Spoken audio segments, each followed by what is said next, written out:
I was like 3 or 4. I had an older sister. She's like 10 years older than me. And she took a drawing class in middle school.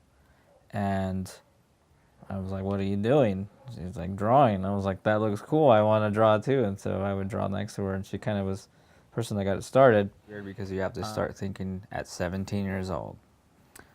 This thing, which I might study, is supposed to turn into a career.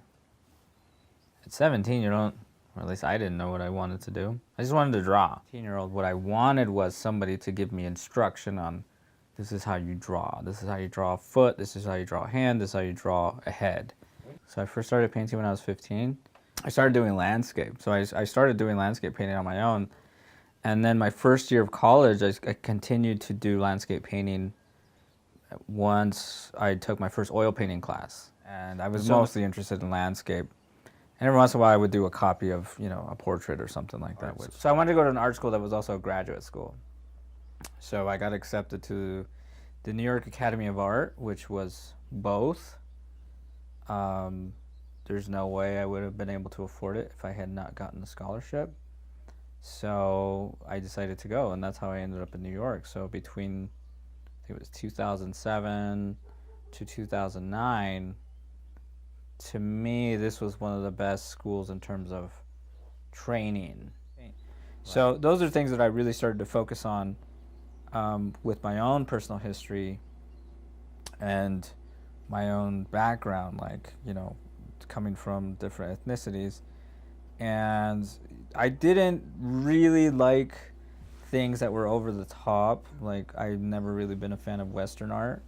So I don't like, want to do a portrait or a painting of, the lone native on a horse or something. That to me was not genuine. It seemed a little cheesy, and it seemed that the person who did it, they weren't telling a personal story. Because when I was in New York, there was no landscape that I was interested in. I wasn't interested in cityscape whatsoever. I don't like seascapes. They don't interest me. And then when I came back from New York, I moved back to Idaho because I didn't really know what I wanted to do. I knew I didn't want to stay there.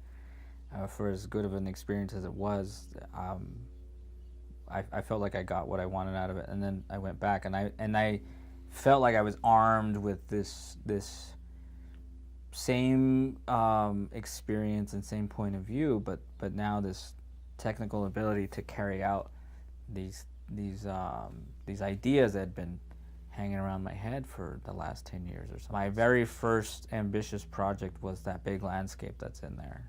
I would do 3 hours at a time from the last 3 hours before sunset, and I would do this every day if possible, starting in May, ending in September. And sometimes there would be a fire, and I was painting from a hill, looking down into the valley, past the Snake River, and then into the Owyhee. And I would say by the second year, things had changed so drastically.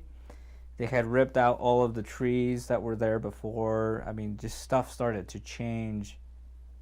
And so I either had to change my painting or keep going with it and just deal with it and decide it was an experience. There was an instance where a big gust of wind came up before I could put my ropes and the stakes into the ground, and it takes my painting, spills all my medium onto myself, and the painting goes over a cliff, and it careens down about 20 feet, and it has a scratch. It still has a little hole in it.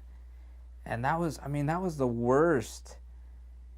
All the other days were pretty horrible too, but it was like sitting there painting through the discomfort, because the joy of painting and the experiences outweigh the physical discomforts of the heat and whatever else that was happening.